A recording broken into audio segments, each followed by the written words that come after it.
Hello friends, my name is Dr. Deepak Dumadia and today we are going to learn about introductory counter question. જો આવું question પૂછાય, where do you come from? Where do you come from? For example કે તમે આણંદમાં જ exam આપો છો તો તમારે સિમ્પલ આવું જ બોલવાનું છે, આઈ એમ ફ્રોમ આણંદ. આઈ એમ હંમેશા જોડે બોલવાનું છે બ્રિટિશ ઇંગ્લિશના નિયમ પ્રમાણે. આઈ એમ ફ્રોમ આણંદ. સમજી લો કે એક્ઝામિનર કદાચ વધારે સાંભળવા માગે છે, કશું બોલતા નથી, તો તમારે થોડુંક લંબાવીને બોલવાનું છે. I am from Anand which is located in the central part of Gujarat. It is known as milk city of India. આટલું બોલવાનું છે. સમજી લો કે હું બરોડા, અમદાવાદ કોઈ જગ્યાએ એક્ઝામ દેવા ગયો છું, તો મારે કેવી રીતના બોલવાનું છે એ બી સાંભળી લો.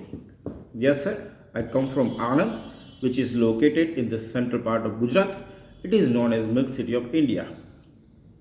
તો આ શોર્ટ વિડીયો છે અને આમાં જે ટેકનિક છે ફોર્થ ઇન્ટ્રોડક્ટરી કાઉન્ટર ક્વેશ્ચનની છે.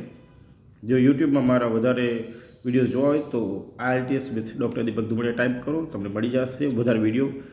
IELTS અને UKVI બંનેમાં કામના છે, સ્પીકિંગ મોડ્યુલમાં specially. Thank you very much.